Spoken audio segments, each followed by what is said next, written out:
morning and welcome to the Christian Life Center. My name is Cecilia. Thank you for choosing to worship with us this morning. If you're new here, please take a look at the inside cover of your bulletin. Here you'll see our next steps page where there are 2 simple steps to take if you would like to get to know us more. We think this is a really great place to connect with others, and we hope you'll take the time to check out how you can make that happen. If you would like to speak with someone today, stop by our info center out in the lobby and someone there would be happy to connect with you.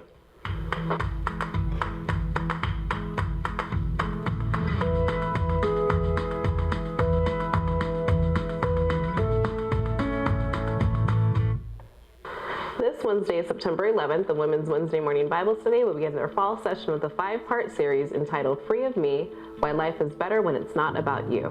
This 5-part video and book series invites us into bigger, Jesus-centered vision, one that restores our freedom and inspires us to live for more. The study helps unveil insecurities and equips women to focus on God and others instead of ourselves. Please note the new time is from 9 to 11 and that childcare is available. For more details, please check out the CLC calendar, which can be found online at clcfamily.church/calendar. Today, you are invited to come join the Tamani team for a walking taco after both services. Weather permitting, they will be set up out near the playground, and if it's raining, look for them near the outdoor cafe area. Learn more about the Children of Tamani World Children's Project and hear about their new school and ways you can be a part of their mission. On Sunday, September 22nd, there will also be an opportunity to sponsor a child from Tamani. To learn about how your sponsorship can improve a child's life and to get more information about Tamani, visit them at the Ministry Partners Info Center located in the lobby anytime during the month of September, and go grab a taco with them today. Finally, our Saturday services are quickly approaching. We are so grateful to so many of you who have stepped into volunteering for all of our additional needs. Whether you decided to do more, change services, or volunteer for the very first time, we are excited to have you join us. We will have Saturday services on September 21st and September 28th for our church family. This will give us the opportunity to make sure we have thought of all the needs and have time to adjust should we find we have an additional need that we might have to fill. Then on October 5th, invite your friends, neighbors, and family because that will be our official kickoff to Saturday night services. We can't wait to see what God has in store for the CLC. And we pray this gives more people the opportunity to attend church and makes it simple for them to connect to Jesus and to one another. For more information about upcoming events, make sure to like us on Facebook at CLC Family, visit us online at clcfamily.church, or download our app by texting CLC Family app to 77977. And if you're interested in more ways to volunteer or get involved with the CLC, please let us know. You can write your name and number on the bulletin, and we would be happy to connect with you. Thanks for worshiping with us today. What's the difference between Saturday and Sunday? 24 hours. Better cartoons. Church! I go to church on Sunday. I go to church. I go to church on Sunday. I go to church that. Sunday and I sit in my seat and it's my seat and I sit there every time and that's my seat.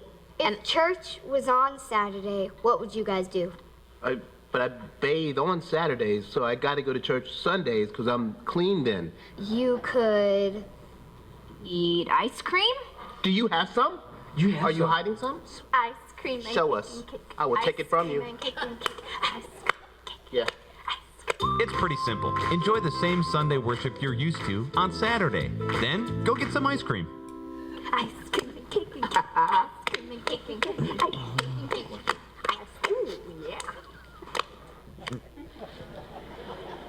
Oh, good morning. Glad to see you all, for sure. I missed you guys last week. I came to the first service, sat in the back, and took a lot of notes on a lot of people's behavior while they were sitting there. And so I'm going to be reaching out to a lot of you on those things.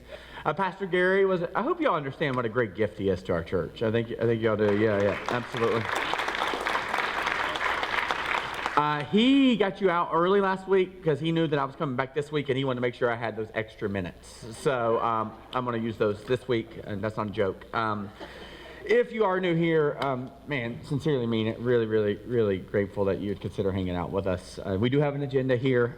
Bible tells us really early on in the Old Testament in Genesis that it's not good for humanity or mankind to be alone. We just really agree with that. And so our agenda is we just pretty confident life's better together. And so part of our objective here today is I just want to make sure you're aware is to convince you to be a part of this thing. So you don't have to believe all this stuff yet. We want you to know that you're loved, cared for, and want to be community for you. So with that in mind, that's kind of what we're thinking about as we think about this next service. So 13 days from today, we'll start a Saturday night service. Now those first two, September 21st and 28th. Those are what we call preview services. They're kind of dress rehearsals.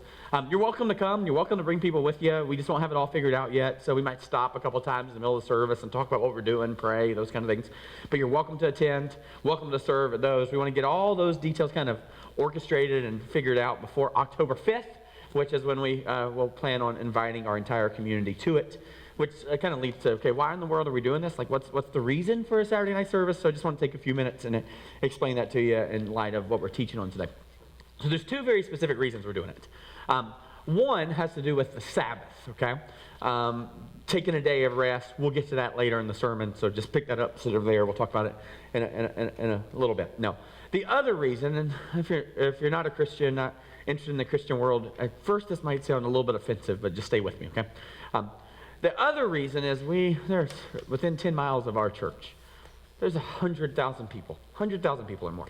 And if current statistics are correct, 80,000 of those, if not more, have no idea that there's a God who is madly in love with them, has a really good plan for them, and wants them to be able to live the life that he has for them, right? Jesus says that he came to give life and life to the fullest, and we take that really seriously. So from an evangelical, that's such a dangerous word now, especially now that politics have gotten involved with it, right?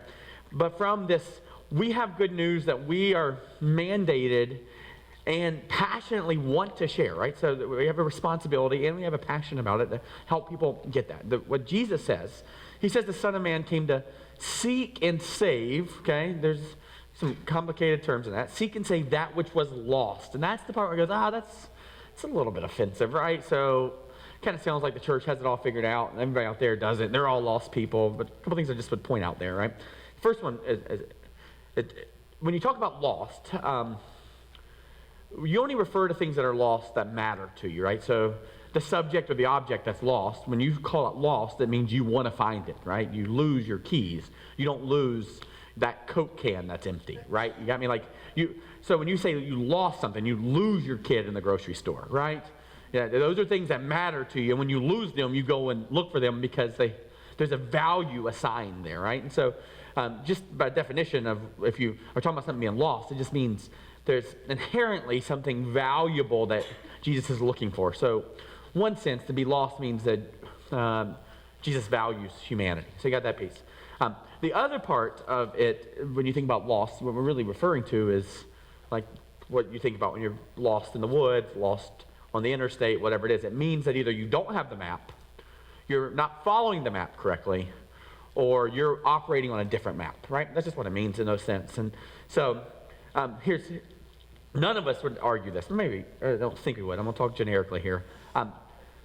That when we think about our world right now, like I'm talking about America, North America, think about the brokenness even with, storms and just a mess, guys. It's just a mess. Like, just a look at our world, both on the amount of loss that happened with life and, goods, materials just over the last, week or two. And then to step back and kind of take a glance at the last, just the last month or the last 6 weeks or whatever it is.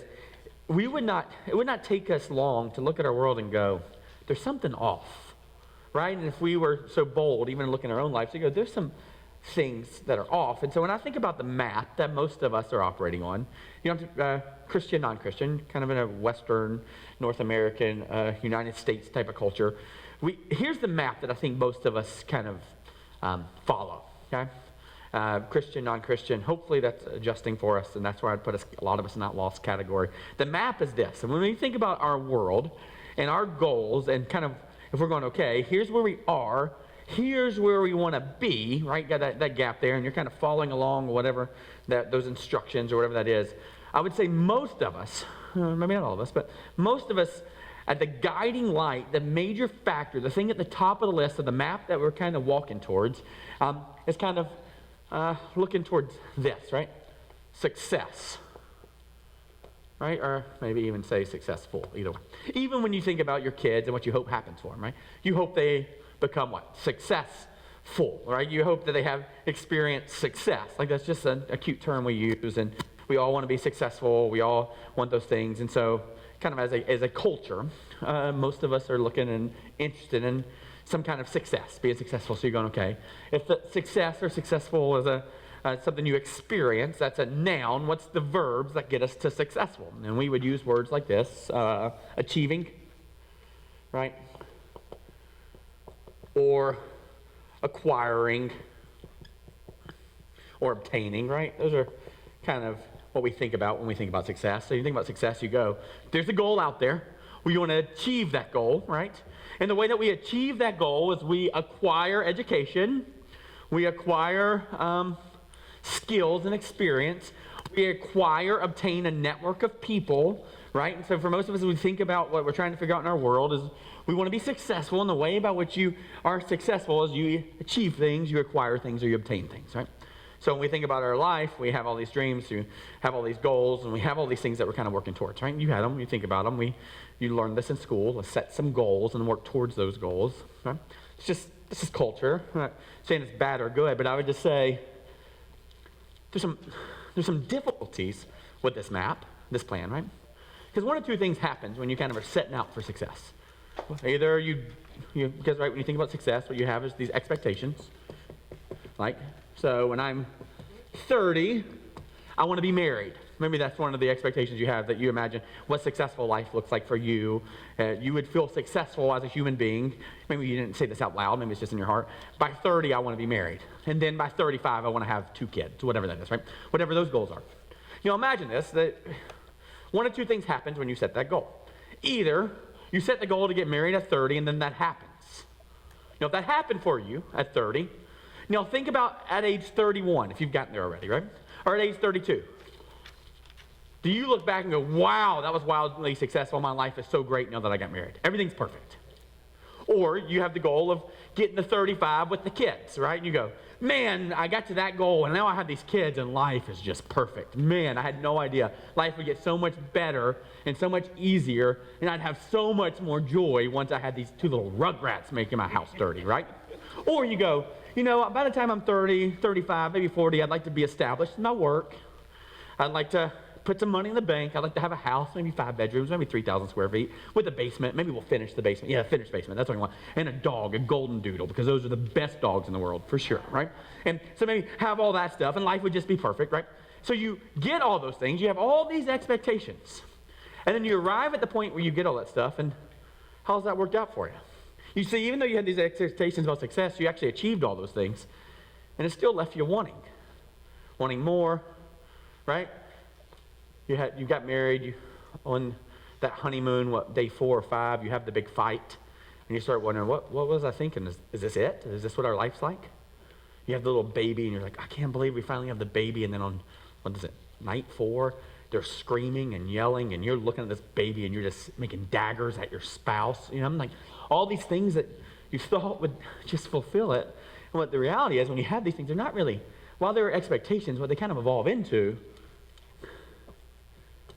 is unmet expectations. The reality is, the things that you expected were that would bring you fulfillment and joy and happiness, but it didn't. No, on the other end, let's say your goal was to get married at 30 and you didn't. Is that your fault? What does that tell you about yourself?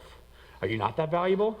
Someone doesn't want to marry you, right? So all of a sudden you set these goals to be successful, and whether you achieve it and you're left wanting, or you don't achieve it and then you have these things, okay? What happens if you get married at 30, want the goals at 35 to have kids, and that doesn't happen? What does that do for you? You see, in this success cycle, this current that we jump into, here's what always happens for all of us, and I'm using the word always and intentionally here because it's just the reality of our life. When this happens, when these unmet expectations happen in your life, which they do in this successful current, here's where it leads you every single time.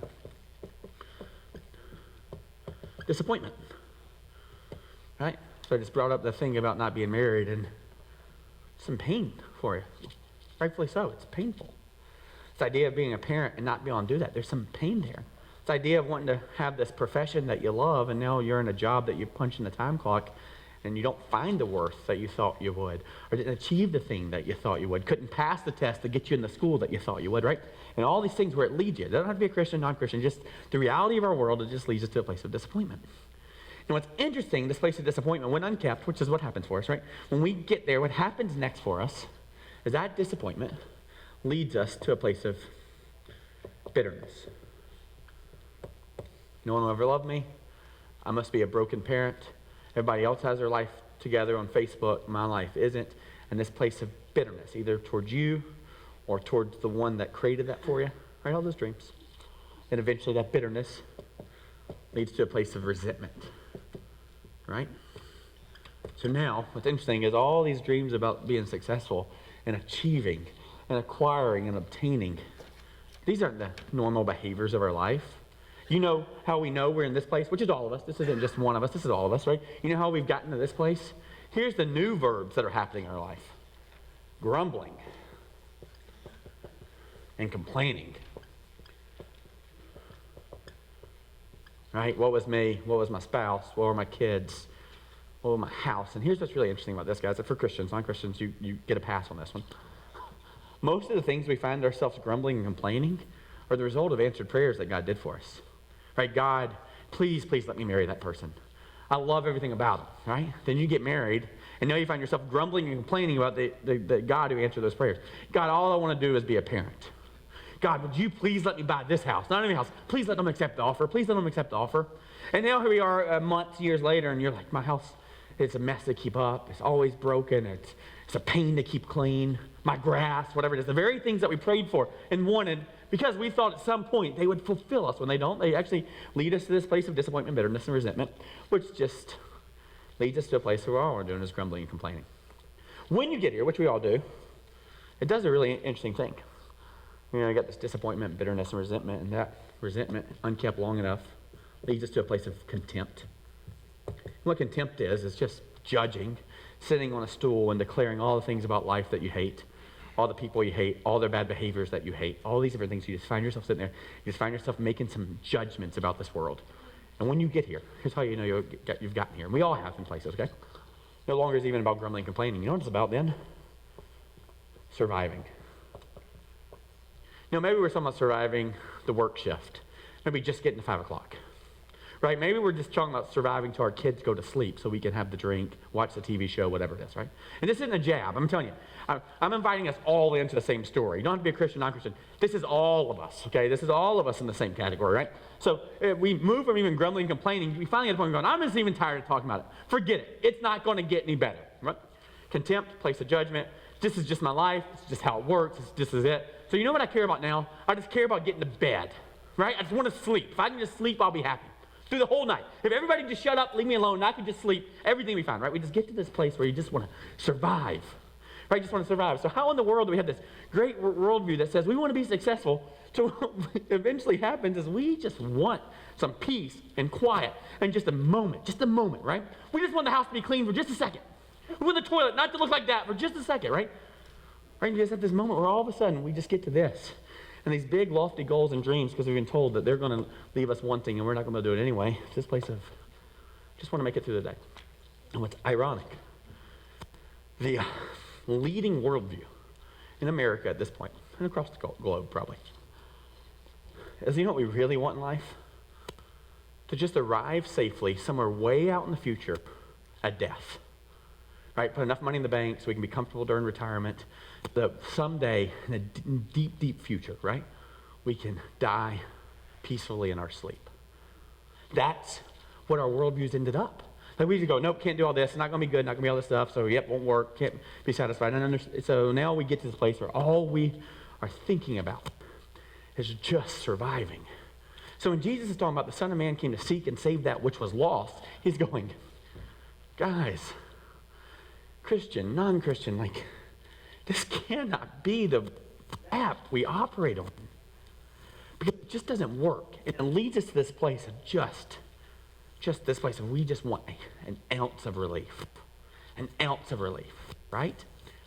And so what's interesting is when we look at the scriptures, what we're going to look at today, really, really nice, is Jesus actually and God actually come to combat this thing. So if you're not familiar with the Bible, it's kind of made up in two different parts. You've got the Old Testament and the New Testament.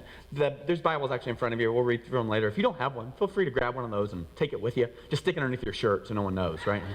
That's a joke. You can walk out with it. Make sure you have that. But the passages will be on the screen in just a second. But the Bible's kind of split up in two different parts. So the Old Testament is the story of God taking kind of a case study of people, right? So he takes an entire case study of people and he creates them, right? Why does he create them? Because the God of the universe existed in deep passion and deep love and deep community long before we were here. That's the idea of the Trinity. God the Father, God the Son, and God the Holy Spirit. They were just there and all was good. And they had so much excess that they decided that they would pour out that excess love, community, fellowship, passion, all those things onto a people group that God said he made in his image and his likeness. That's all of us, right? And to create that so that he could love us and we could love him. And so he creates these people. And in the very beginning, he goes, I am with you. I am for you. I will meet all your needs. I will supply my riches for you, right? And human beings said, we don't like that map. We like our own map. We want to achieve on our own, right? And from that point forward, there's been the case study as human beings saying, nope, we want to do it our own way. We want to do it our own way. We want to do our own things. We want to have our own things. No, God, we're not interested in you. We're interested in us. Who continue to kind of go down that path to the point where they finally get to where they go, we just want to survive. And they go, this isn't right. We don't want to just survive. And then they'll call out to God and say, God, would you please bring us joy? Would you please bring us grace and mercy? Would you give us your riches again? Would you make things right? And throughout the Old Testament, it's a kind of a case study of people finally coming to this point of awareness that they need a God. And every time they did, they would call out to God, repent. Like they would change their mind and go, you're right, God, we need you. And God would come in and meet their needs. And this pattern would be over and over again throughout the Old Testament. God would meet their needs. He'd come in and he'd save them. And then they'd go, okay, we got it from here. And so the whole Old Testament is kind of this thing of going, human beings need some emotional intelligence. They need to come to some awareness that they cannot fix themselves. So the reason I can talk to you about this is this is just our humanism, right? This is just our being. This is how we work. We always go back to this self-preservation and entitlement that we got it from here, right? And over again, God would pick them up. He would bring them back, and he would love them. And they'd walk off, and he'd pick them up, and they'd bring them back, and he'd go, it's not always going to be this way. And he would whisper in their ear, and he'd point to one day he was going to make all things new and all things whole. And he'd point to himself as being the solution to fix this. And so the whole Old Testament is that conclusion that he's hoping all human beings get. And the whole New Testament is God actually doing what he says he's going to do, which he always does, and sends a way where there was no other way, where God sends his son Jesus not only to pay the penalty for all of our brokenness, but also to guide us back to a relationship with him, right? And it's so easy to think that seems like folklore and myth and fairy tale. But when you look at it in the scriptures and you walk through this, it goes, there might be something to this. Because the passage we're looking at now is God's case study of people, his Israelites. They were made in his image and likeness. God had brought them into Egypt to live and flourish and thrive. And that's the key here. You see, because the prevailing worldview of our time is success.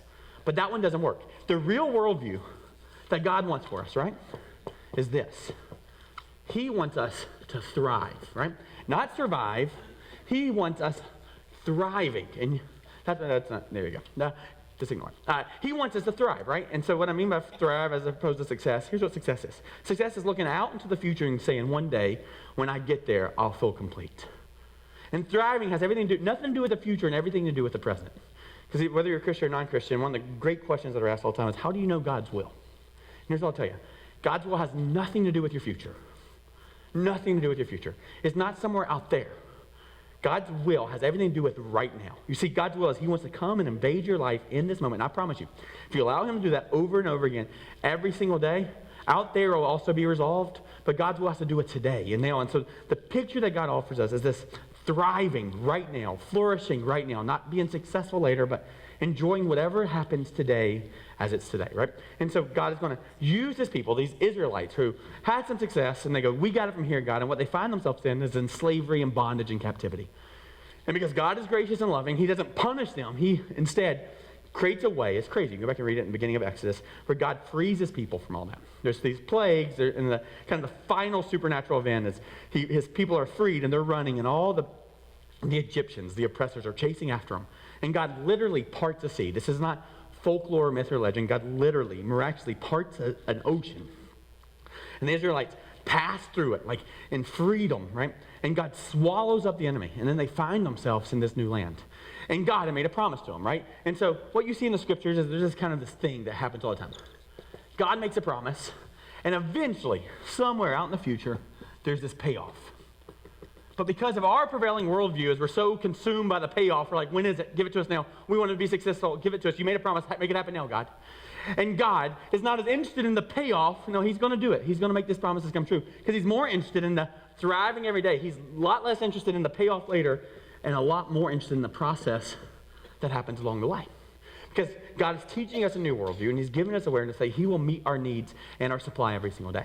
So these people, they get to this new place, and they start barking at God and going, you promised us something. You said you'd give us a land flowing with milk and honey. You haven't done it yet. We find ourselves in Exodus chapter 15, and they've been free for 30 days. And they're already grumbling and complaining. Why? They had an expectation. God would free them. He hadn't yet. So they're disappointed, they're bitter, and they're resentful. And so they're grumbling and complaining. And one of the things they say is, God, we've run out of supplies. We can't provide for ourselves anymore. And we don't know what to do. We should have just been dead. It'd be better for us just to be dead. That's what they say, right? And they have this issue with water, and God actually comes in this tainted water and filters it, cleans it all up, and gives them water. So that's Exodus chapter 15. Really, really great story. Then they're going to have water, and they're going to go, wait, we're also hungry. So in Exodus chapter 16, they're going to go back to God, and they're going to complain to him again, the same pattern over and over again. Their expectations aren't going to be met. They're going to be disappointed, bitter, resentful, and finally just contemptuous. So I just want to read through this story with you, make some observations, definitely worth your time. Exodus chapter 16, beginning in verse 1. I'm reading from what's called the New International Version today. It'll be up here on the screens. Here goes. Lots of fun. Verse 1. The whole Israelite community, that's God's case study of people group, right? Set out from Elim and came to the desert of Sin. Now, this isn't sin how you think of sin, like as in sinfulness. It's a Hebrew word we think has something to do with the moon. It's kind of a non-issue in this, right? Desert of Sin, which is between Elim and Sinai, on the 15th day of the second month after they come out of Egypt. So the writer of this is Moses, okay? So he gives us Genesis, Exodus, Leviticus, Numbers, and Deuteronomy. He's kind of like the general who's leading these people out. He continues to lead them, and he is telling us, as he's writing this, he's going, I need you to know how long I've been putting up with these people, right? He says, on the 15th day of the second month that they come out of Egypt. So that's about 45 days. So they've been freed out of bondage and captivity, and they're kind of on vacation right now, right? So they don't have a home, they're on vacation. I don't know if you've ever gone on vacation with people who grumble and complain a lot, right? You know what I'm talking about? They're like, hey, what do you want to eat? They go, I don't care. And then you pick out a place. And you know what? Lo and behold, they care, right? And so Moses is going, I have been with these people for 45 days. So that's what he wants you to know in this. He's been with these people for 45 days, right? So nice of him. Okay, Moses, we get it. And on the 15th day of the second month after they come out of Egypt, in the desert, the whole community grumbled against Moses and Aaron. Aaron's his brother. He's kind of like the shepherd of the group, like the pastor of the group. So you got the general and the pastor, and so they're there. And everybody is whining at them, going, we're hungry. We didn't like that restaurant. We don't like that food. We want the air conditioner on. Our room smells like cigarette smoke. Whatever it is, right? You got all these different things, all of it going on, and that's what's going on with these people. Verse 3. So their expectations obviously are not being met. So where are they at? Grumbling and complaining.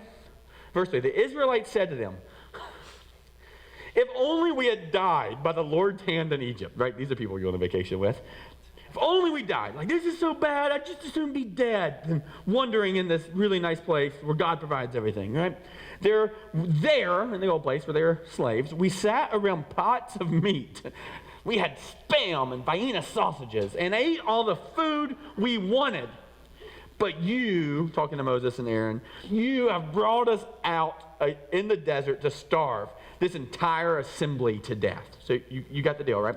So these people, they had an expectation God would provide. Moses would lead them to a great place. Here they are 45 days in. They're not what they're supposed to be. So they're disappointed. They're bitter. They're resentful. How do we know? Because all they're doing is grumbling and complaining. We're just going to die out here. By the way, one of the neat little things about this, if you can know whether it's real grumbling and complaining, almost always, I'm using that word intentionally here, the grumbling and complaining is hyperbolic, right? This is where you use words about death and, and always, and you always, and they never, right? So you got this deal, so they're just whining, and they're saying, we could have just died and been so happy. Now we got to come out here and die. We didn't want to die out here, right? So they're grumbling and complaining. Verse 4, then the Lord, that's the God of the universe, who spoke all this into existence, created these people, freed them out of bondage and slavery, and are inviting them into this new life where he's going to teach them in the middle of this, right, how to thrive. Because what God's going to do through this process is he's going, okay, you guys are clueless and you don't have awareness. So let me give you some awareness of how to operate in a world that's broken and messy, right? The world you live in that's broken and messy. Let me teach you how to operate in it in a way that's helpful and meaningful every single day. In other words, let me teach you how to thrive no matter what the circumstances are, right? So on the 6th, The Lord said to Moses, if we had only died by the hand of it, now we're out here in death. Verse 4. You'd think God would be really irritated, but watch what he says. Then the Lord said to Moses, I will rain down bread. It's raining bread. Sorry. I will rain down bread from heaven for you. The people are to go out each day and gather enough for that day. In this way, watch this, I will test them and see whether they will follow my instructions. Okay, people, what you're doing isn't working for you. This success-driven model, what does it leave you? Leads you disappointed, leads you wanting, leads you resentful, leads you into a bitter place. Okay, perhaps if there is a creator God who created the whole world, then he would know how we could live a better way. So here's what's going to happen, Moses. I am going to create the better way, and I'm going to invite people into it. Every single day they can be in it. And I'm going to see whether or not they're going to trust themselves in their own self-preservation or they can trust me. So God tells Moses exactly what's going to happen. Verse 5. No, watch this. Really important. On the 6th day, they are to prepare what they bring in. And that is to be twice as much as they gather on the other day. So this is really interesting. So God goes, okay, so every single day, here's what I'm going to do, Moses. I'm going to feed our people.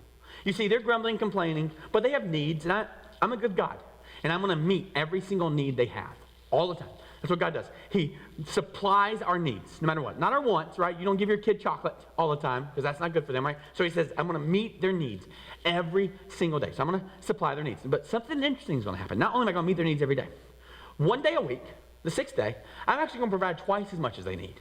And what they're supposed to do is they're supposed to eat half of that and then store the rest for the next day. And you're going, okay, that's really interesting. Why in the world would he do that? Because what he's trying to do here is go, hey guys, I need you to understand that it's not about you or how you collect food. You're not special, you don't know these things. What needs to happen is I'm going to supply you enough today, but you got to understand it's not about your work, it's about my provision, it's about me, it's about my glory, it's about me caring for you. And I'm going to give you enough for this day so you'll have enough the next day. So that on that day, you won't be on your busy bee self trying to do all your things that you already do. Got to find the right bread, you got to do that stuff. You're going to be able to sit and pause for an entire day. So you go, why would God want us to do that? See, I'm not very good at this. And what's interesting, just as your pastor, care deeply for you, and I'll be honest with you, I'm actually really concerned for us on this. Particularly us in this culture, right? So I was in Montana, and Montana is a very slow culture, right? You know, they drive the speed limit or less. They enjoy outside. They hang out a lot. And I remember 2.5 years ago as we were starting to visit here, I remember the first time I got off the airplane in Philly, and drove. Y'all use numbers. I don't know all your numbers, like on 272 to 846, 976. Like, there's names. Can we use names? It'd be a lot easier for me, right? So, someplace from Philly, driving down through here, it was all sorts of congested, like really congested, and people were flying. Like, they're going like 70 miles an hour, and I'm just kind of tooting along with my cute little rental car from Avis, and I'm just riding along. I had to wind it up before I got in the car. It was so small, and riding along, and people are honking their horn and screaming at me, and I'm like, oh, you know, like... So, like, I mean, the current of this place was really, really overwhelming. And just to be honest, you guys are really, really fancy people. Like, you're highly educated. You are really good at accomplishing things. Your resumes are beautiful, right? I mean, you went to good schools. I mean, this is just a place of performance and production, right? It's just crazy. So I get here, and I realize I have to start preaching fast. I mean, I talked so slow before I got here. That's a joke, right? Be honest with you, like, this is my kind of culture. I fit in well here because I like the speed. I like the stuff. It didn't take me long to drive fast on your curvy roads, right? And so, but there is something about this. I go, man, the pace that we move, and as long as we move at this pace, there is a real concern to me that we could trick ourselves into believing that we're the ones doing all the work. Like, we somehow convince ourselves that we're the ones making the sun rise and the sun set. And busy. And there's, Viktor Frankl, brilliant mind. He said there's this thing. There's called a stimulus and a response. And what happens in between those change so much.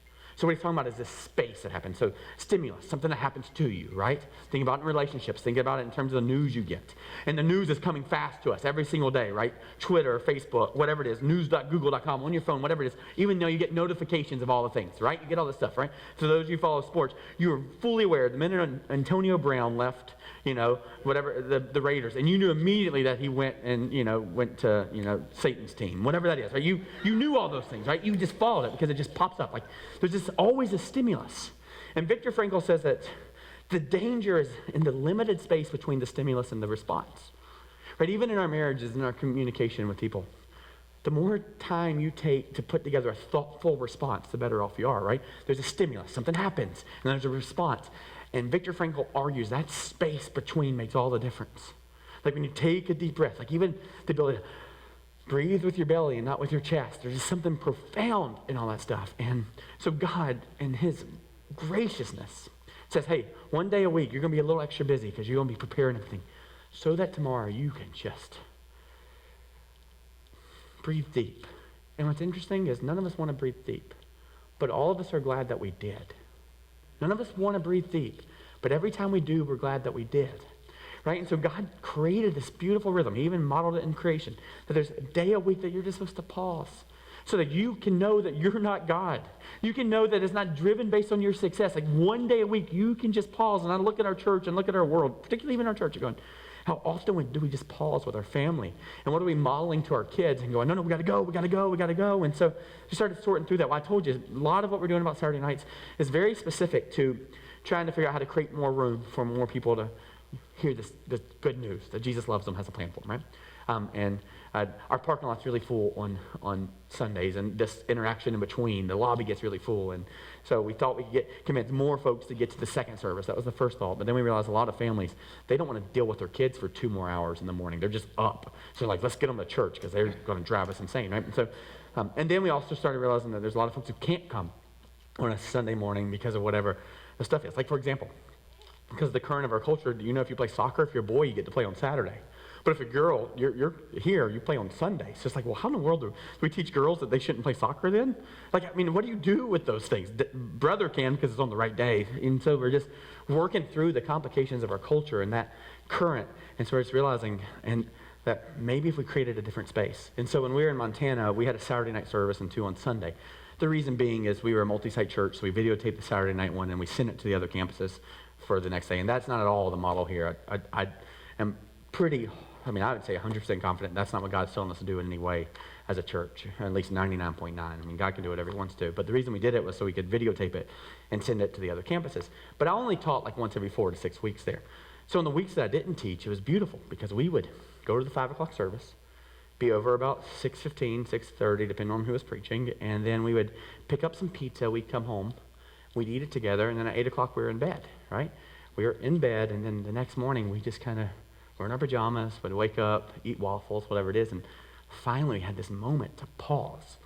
And so for many folks, it's saying, okay, with Sunday's already so busy, is it possible that we could help people create some space by having a Saturday night service, that maybe you begin your Sabbath at 5 o'clock with a worship service and enjoy, 12 to 24 hours of just pausing and reminding yourself you're not in charge, and reminding your family that you're not in charge and you're not the one who produces. Or for some of us, that maybe your Sabbath starts on Friday night and you take, like as soon as you go home from work, you kind of pause and have a meal, and you start this time where you don't do chores, you don't do the things, and for 24 hours you just pause, and then you finish it with church on Saturday night. And so I don't know what that looks like, but I think there's this important thing that God's going, hey, there's a stimulus and there's a response. And what you do in those moments that you pause, what it does is it redirects you to remind you that you're not in charge.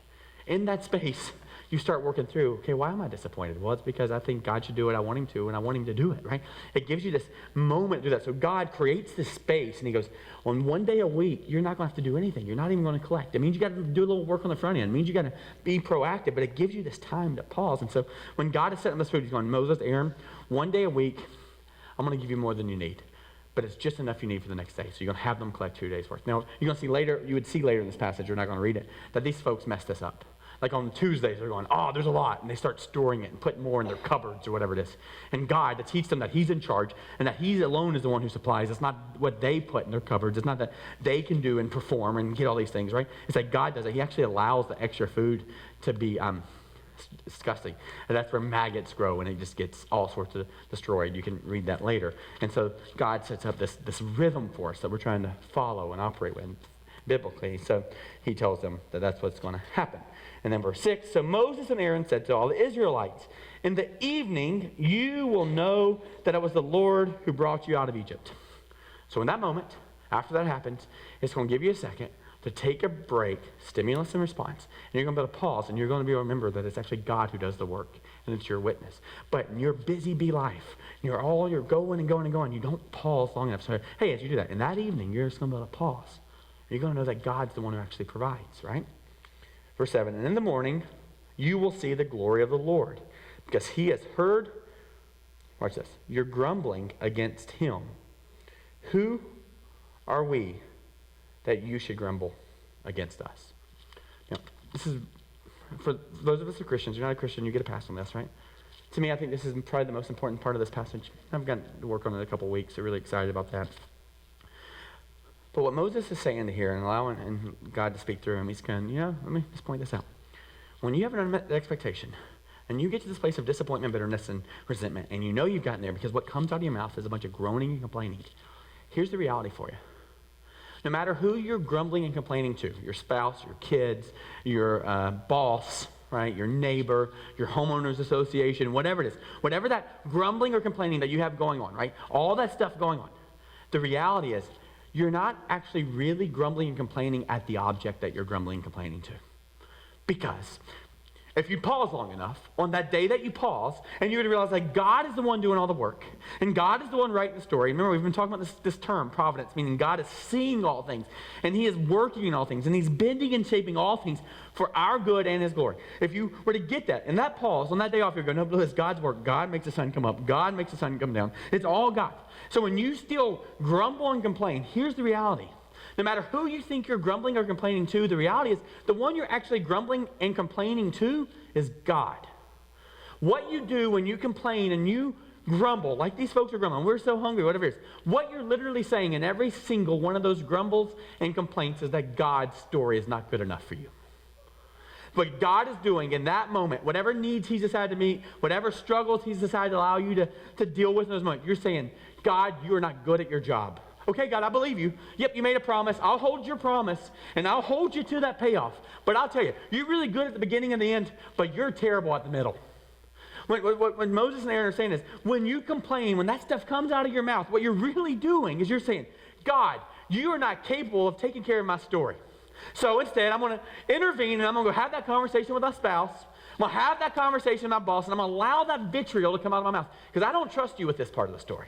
I trust myself with this part of the story, and what I know will help is if I can just convince them with my words, or maybe I can just feel better about being a victim.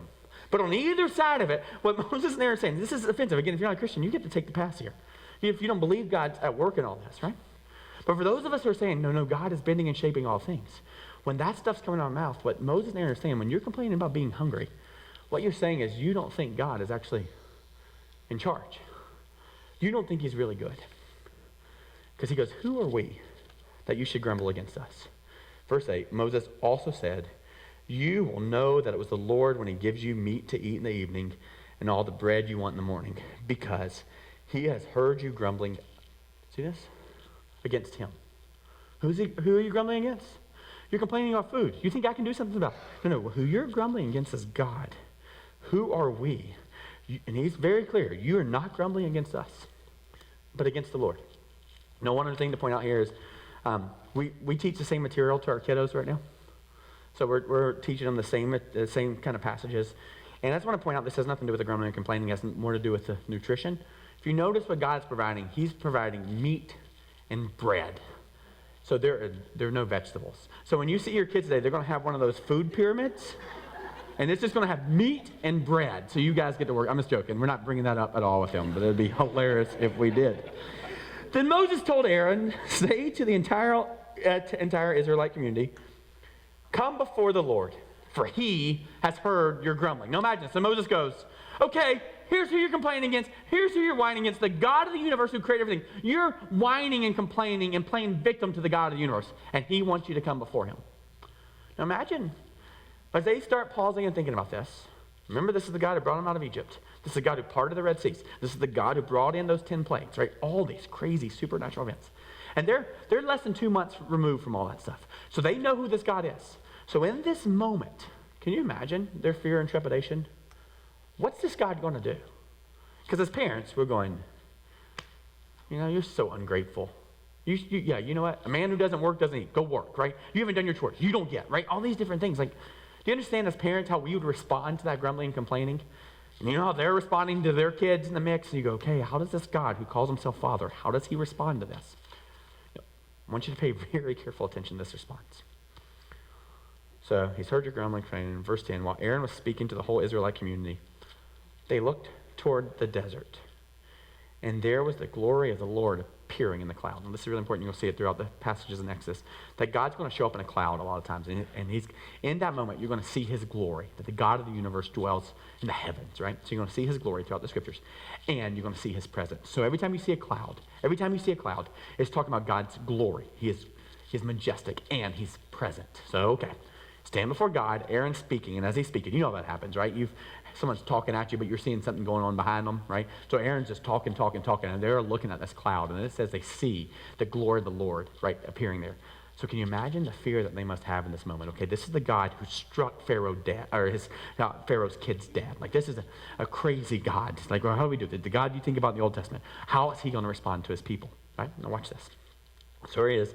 God's showing up in his glory, and watch what he does. Verse 11, the Lord said to Moses, I have heard the grumbling of the Israelites. Okay, so here he is speaking to Moses in front of them. They're going, he understands.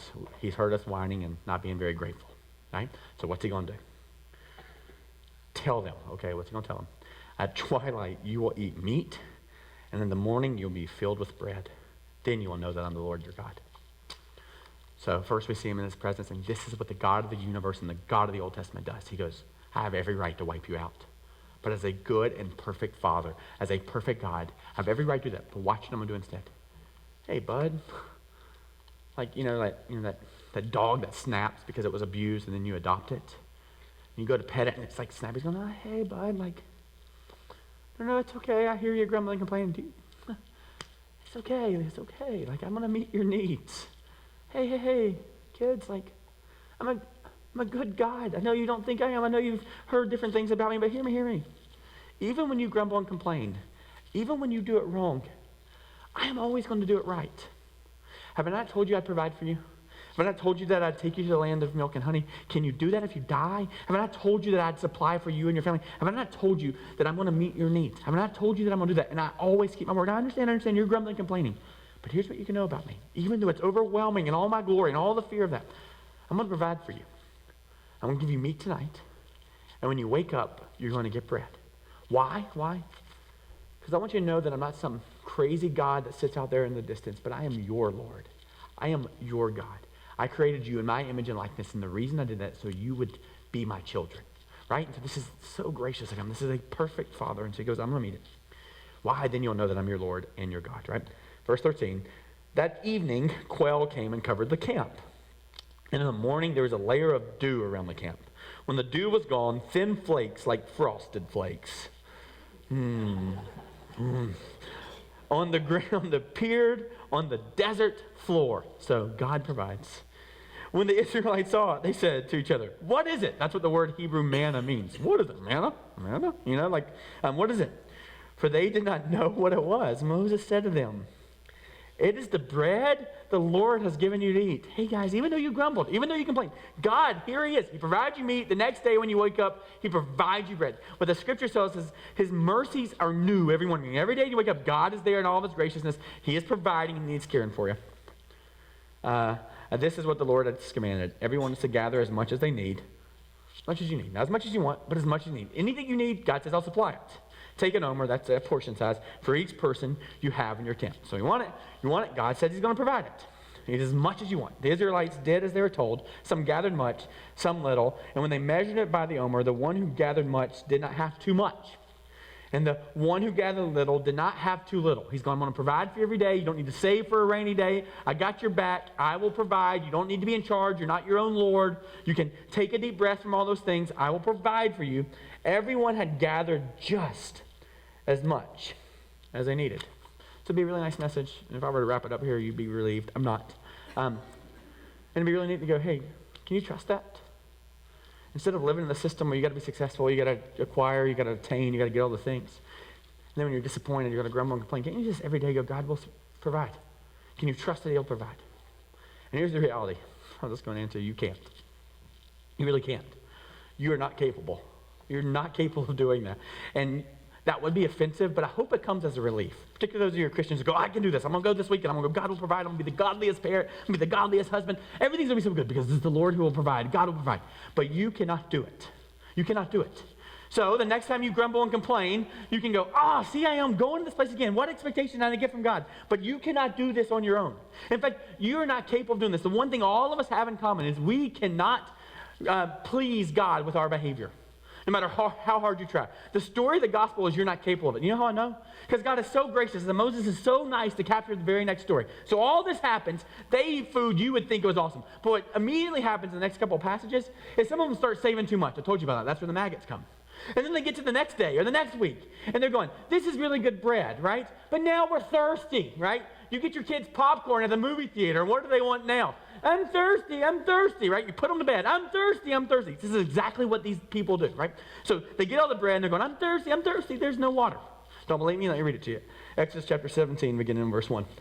The whole Israelite community set out from the desert of Sin, traveling from place to place, as the Lord commanded. So they keep getting it every day. They keep storing every day. They camped at a place I can't pronounce, but there was no water for the people to drink. They're thirsty. It's bedtime is what it is, right? So they quarreled with Moses. Here they are, complaining again. Like within a couple of weeks, God just provided and said, give us water to drink. We're thirsty, right? That's exactly how they said it. Moses replied, why do you quarrel with me? Remember this, I'm not the one who provides. Leave me alone. I'm not in charge, right? Why do you quarrel with me? Why do you keep putting God to the test? He just said he'd provide. Talk to him about it. Ask for it. You're coming to whine to me like I'm the one in charge. So why are you quarreling with me? Why are you putting God to the test? So you would think, second round, this is time for God to beat them down, right? Because Moses wants to beat them down. Because watch what happens next. Verse 3. But the people were thirsty for water there, and they grumbled against Moses. But that means they actually grumbled against God. They said, here it is again, guys, literally. Why do you bring us up out of Egypt? Why do you buy us popcorn and not get us a soda, right? Why do you bring us up out of Egypt to make us and our children and livestock die of thirst? There it is again, grumbling, complaining at a hyperbolic level. You just brought us here to die, right? Then Moses, I love this, cried out to the Lord, God, what am I to do with these people? Like, what do you want me to do? Can I hit them? Like, can I lock them all up? Can I take them back to that Red Sea and you do the opposite, like the inverse of that miracle? Like, put it back in. I'll send them in and take it back out, right? Like, what do you want me to do with these people? And they are almost ready to stone me. It's so funny to laugh at, but it's so serious. Can you imagine? They're all angry. Moses, like, I don't know. He goes to God. He goes, I can't fix this. So what does God do here? Does he finally just punish them? Give them the consequences they deserve? Remember, that's the God of the Old Testament you've been told about. The Lord answered to Moses, go out in front of the people. Take with you some of the elders of Israel and take in your hand the staff which you struck at the Nile. Oh, good, we're going to drown them, right? And go. I will stand there before you. My presence will be there. By the rock at Horeb. And here's what I want you to do, Moses. Strike the rock, and water will come out of it for the people to drink. What? They are whining complainers. God just saved them, just gave them food. It's time for them to learn their lesson. And here God is again being absurdly gracious. Why? Because he said he'd meet all their needs. Why? Because he said he'd meet all of our needs, right? So Moses did this in the sight of the elders of Israel. So God, again, is just absurdly gracious. Why? Because he knows we can't fix ourselves. And this is really important, guys. There's a difference between guilt and shame and conviction. And this is my opinion here, but I think guilt and shame are not ever from God. See, what guilt and shame tells you is you should do better, you could perform better, you are better. If people really knew you, they wouldn't like you. Right? It's all those whispers. Shame on you, you're a bad mom, you're a bad dad, you're a bad spouse, you're a bad Christian. All these things that you just whisper, that you get whispered in your ear. That's all guilt and shame, right? You can't even wait for God to provide the water. You got to complain about it. Now, what does God do in this moment? He doesn't scream at them. He doesn't create consequences for them. He provides for them in the weirdest way. Like he literally has Moses strike a rock, right? Guilt and shame whisper in your ear that you're not very good. Guilt and shame whisper in your ear that you'll never perform correctly. So the difference between guilt and shame, which you can't perform correctly. You can never get it all right. And conviction is a different thing. It comes from God, and here's what it says. Oh boy, do I have a better life for you than this. Guilt and shame say, you'll never achieve it, you'll never do it, it'll always be bad.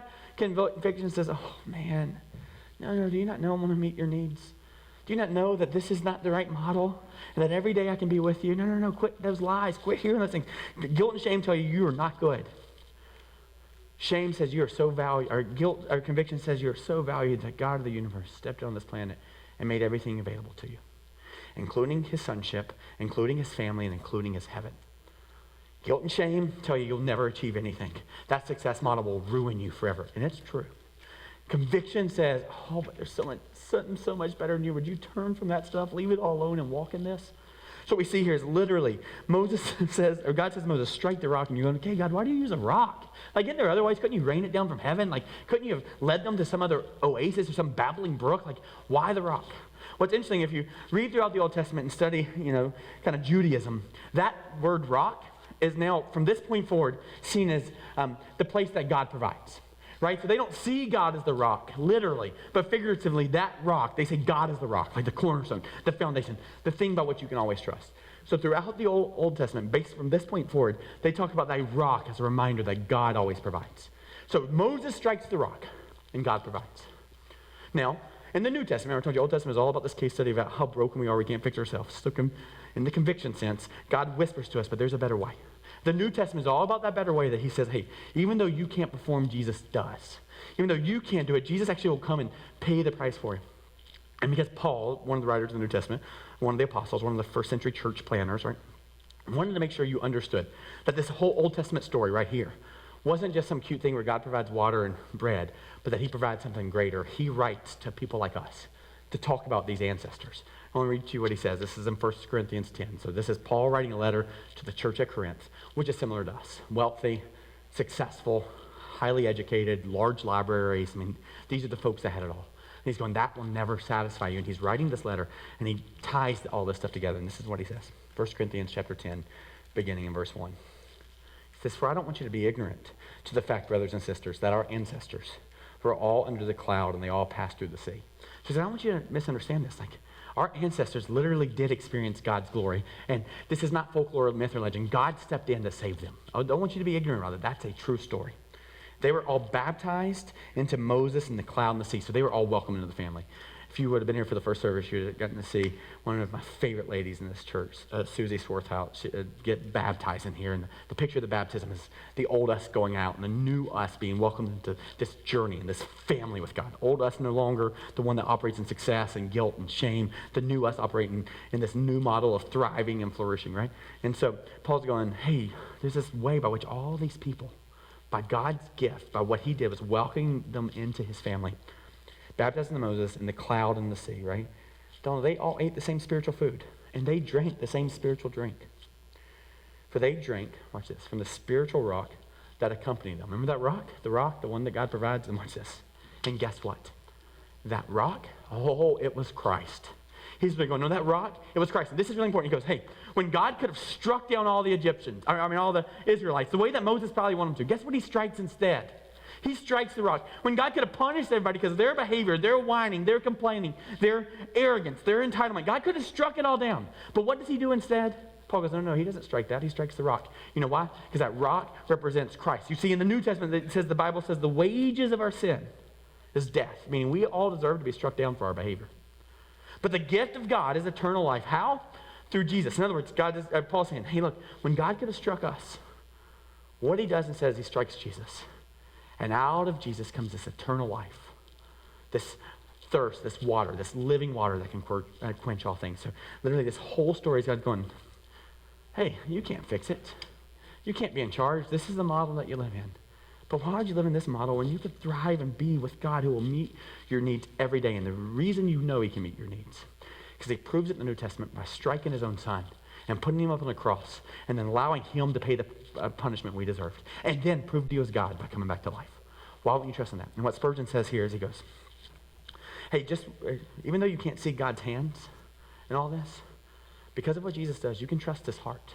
Even though you can't see his hands in the middle of this process, because you know what Jesus does, you can trust his heart. And so the band's going to come up and we're going to sing a song about how we can trust Jesus in his victory. And as they come, I just want to share with you a really interesting story. I was reading Abraham Lincoln, sometime around the Emancipation Proclamation, a little bit before that, he was somehow stumbled upon a slave auction. Okay, I might mess up the story, but the idea still will work, and it's true. And he finds this innocent little girl that's a slave. Can't imagine, like just a horrific part of our broken culture and world and trying to lord success and achieve things through other people. And in it, he decides that he's going to pay the price. He's literally going to buy this girl. And so he buys her and meets her, and he goes, you're free now. You can go wherever. Go wherever. Like, you're free. You're free. Here's your papers. You're free. Whoever showed you. And she says, now, where are you going? Well, I'm going back home. Well, is your home a place of love? And, like, is there a place where people are cared for and they can eat? Yeah, yeah. Is everybody valued? Yeah, yeah. Is there beds for people to sleep in? Yeah, yeah, yeah.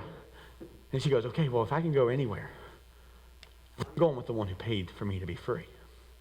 And so the story of the gospel is, yeah, you can go everywhere. You can chase after success wherever you want to. But it would make sense that if you're going to go anywhere, wouldn't you go with the one who paid for you to be free? Wouldn't you go with the one who you know is a safe place, who's going to lead you into a path of righteousness and allow you to thrive every day? That's what's available to you. And so when Jesus talks about paying the price and defeating the enemy, he's going, look, I won the battle. So if you want to be on the side that wins the battle, follow me. If you want victory, follow me. That's what's available to you. And so as we sing this, for those of you who are already there, would you sing it with confidence that that's who Jesus is? If you're not there, would you just talk to that God and say, God, if that's true, you say you meet my needs. My need right now is to believe in you and trust you. So could you meet that need? Could you make yourself real to me? Would you speak to me? Would you put people around me who can help me be confident that this is who you are? Double dog dare you to try that. And so would you stand with me as we sing and close this service?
For the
also want you to believe it. It takes what the enemy meant for evil and he turns it for good. And so here's the promise I can make on behalf of God, the same way God made the promise to Moses to his people. You will see a victory. Because the battle has already been won. So, boy, I'd love for you to be able to trust that. And as long as it takes you, just know you're welcome here. And so a couple things I want you to be aware of. Right now, we're talking about God providing food. Guess what? He did that for us today. So when you leave, if you go out the kids' zone doors and take a right, they'll give you some Doritos, right? And they'll cut them open and they'll put some taco meat in it. And I think they'll put some lettuce and tomatoes, although God didn't provide that to the Israelites. And you'll be able to get to walk-in tacos right outside. And so one of the things at the sports is just we love our folks at Tamani Orphanage in Kenya and all they're doing, and all those proceeds go there. So you want to give and buy your own food, great. If you don't have any, then bring any. That's okay. Go ahead and grab food anyway. Nobody's watching. Just get some food. Someone will cover that. So just grab food, and love for you to be able to fellowship and connect and have questions. Want to talk to someone on your way out? There's an info center out there, and people would love to talk to you about that. If you're ready to jump in and serve, there's a big board. Write your name, drop it in there, and hear me. Would love for you to consider showing back up here on a Wednesday night. At 5:30, we have a meal together. Whole lobby's turned into tables to eat in, and really great food, and some really cool classes. So if you're brand new and want to connect, there's some stuff out in the lobby, lots of Bible classes and helpful classes in here. We got Celebrate Recovery, so there's lots of stuff, things for your students and kids. So would love for you to consider doing that and mean the world to us. Want to talk to someone, want to ask more questions, on the back of that bulletin, you can write your name, drop it in those offering baskets on the way out. You don't drop anything else in there. It's all good. And I want to point out, I'm wearing green. So I just want to say it. I want to say it. It's going to feel really weird coming out of my mouth, but I'm going to do it. Go Birds. I'm going to do it. I got an Eagle shirt. I'm going to put it on, and I'm going to root for the Birds. We'll see what happens. I'm going to try to do this for you guys. Okay. Love you all. See you Wednesday night.